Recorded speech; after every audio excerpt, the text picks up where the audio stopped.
జంతర్ మంతర్ నుంచి వినిపిస్తున్న యువత స్వరం దేశం వింటుందా? నిశ్శబ్దం కూడా కొన్ని సందర్భాల్లో ఒక విప్లవం. కానీ యువత మాట్లాడడం ప్రారంభిస్తే అది కేవలం ఒక స్వరం కాదు, ఒక తరం అడుగుతున్న ప్రశ్న. గుడ్ మార్నింగ్, ఇది తొలి స్వరం. దేశ రాజధాని ఢిల్లీ ప్రజాస్వామ్య ఉద్యమాలకు ప్రతీకగా నిలిచిన జంతర్ మంతర్ గత కొన్ని వారాలుగా మరోసారి దేశ దృష్టిని తన వైపుకు తిప్పుకుంది. ఒకవైపు విద్యార్థులు, మరోవైపు యువత, విద్యావేత్తలు, సామాజిక కార్యకర్తలు, అందరి అడుగులు ఒకే దిశగా సాగుతున్నాయి. అది ఎటో కాదు, ఢిల్లీలోని జంతర్ మంతర్ వైపు. వారి చేతుల్లో ఆయుధాలు లేవు, వారి నోట ద్వేషపూరిత నినాదాలు లేవు. వారి దగ్గర ఉన్నది ఒకే ఒక్కటి, తమ మాట వినిపించాలనే సంకల్పం. ఈ ఉద్యమాన్ని ముందుండి నడిపిస్తున్న వ్యక్తి విద్యావేత్త, సామాజిక కార్యకర్త సోనం వాంగ్చుక్. ఆయన చేస్తున్న నిరాశనకు దేశం నలుమూలల నుండి యువత సాంఘీభావం తెలుపుతున్నారు. ఇప్పుడు ప్రశ్న ఒక్కటే, జంతర్ మంతర్ లో వినిపిస్తున్న ఈ స్వరం యంత్రాంగం చెవుల వరకు చేరుతుందా?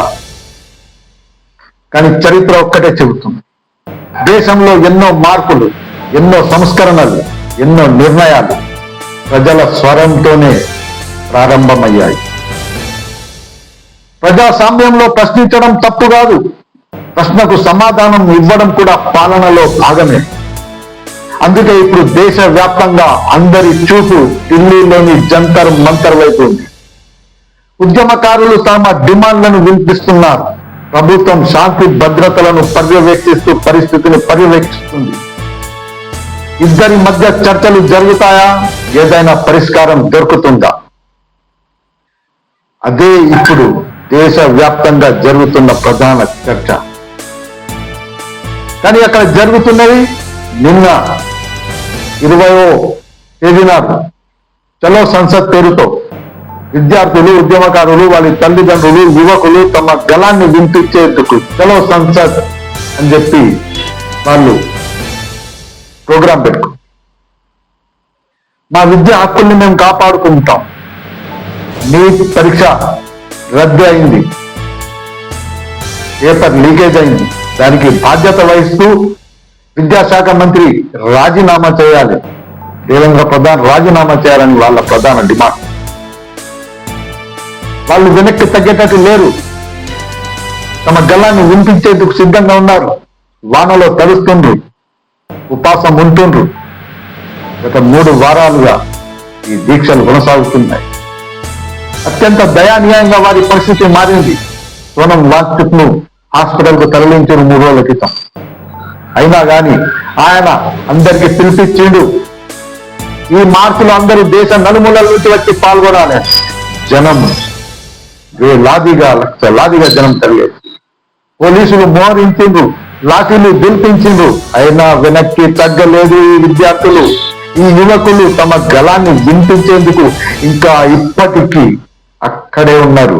రాతంతా దోమలలో, ఉడకబోతతో, వర్షంలో తడుస్తూ అక్కడనే ఉన్నారు.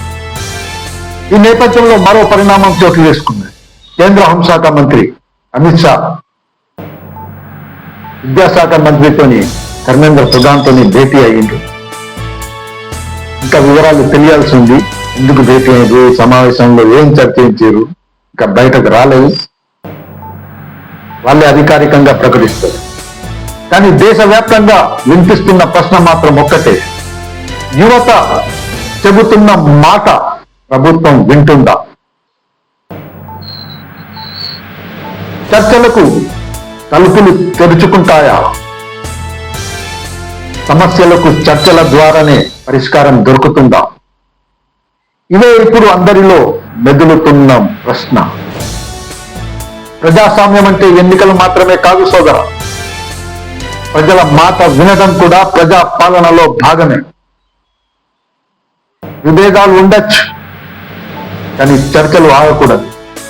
ప్రజాస్వామ్యం అంటే ప్రశ్న అడిగే హక్కు ఎంత ముఖ్యమో సమాధానం చెప్పే బాధ్యత కూడా అంతే ముఖ్యం.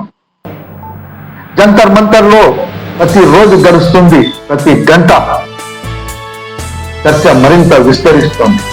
ప్రతి నినాదం, ప్రతి ప్లే కార్డ్, ప్రతి అడుగు ఒక సందేశాన్ని ఇస్తుంది. మా మాట వినండి. దేశం ఎదగాలంటే రోడ్లే కాదు, ఆలోచనలు కూడా ముందుకు వెళ్ళాలి. భవనాలే కాదు, భవిష్యత్తుపై నమ్మకం కూడా నిర్మించాలి అని చెప్పి ఆ విద్యార్థులు కోరుకుంటున్నారు. యువతను కేవలం ప్రేక్షకులుగా కాక చూడకండి, మమ్మల్ని ఒక భాగస్వాములుగా చూడండి అని చెప్పి ప్రశ్నిస్తుంది. ఈ ఉద్యమం ఎటు దారి తీస్తుంది? ప్రభుత్వం ఎలాంటి నిర్ణయాలు తీసుకుంటుంది? ఉద్యమ ప్రతినిధులతో చర్చలు జరుగుతాయా? దేశం మొత్తం ఎదురు చూస్తుంది. ప్రజాస్వామ్యంలో ప్రతి స్వరానికి విలువ ఉంది. విభిన్న అభిప్రాయాలు ఉండొచ్చు, కానీ చర్చలు కొనసాగితేనే పరిష్కారం సాధ్యమవుతుంది. జంతర్ మంతర్లో వినిపిస్తున్న స్వరం కేవలం ఒక నగరానికి పరిమితం కాలేదు. అది దేశ భవిష్యత్తు గురించి జరుగుతున్న ఒక చర్చలో భాగం. ఈ చర్చ ఎటు దారి తీస్తుంది? రాబోయే రోజులే నిర్ణయిస్తాయి.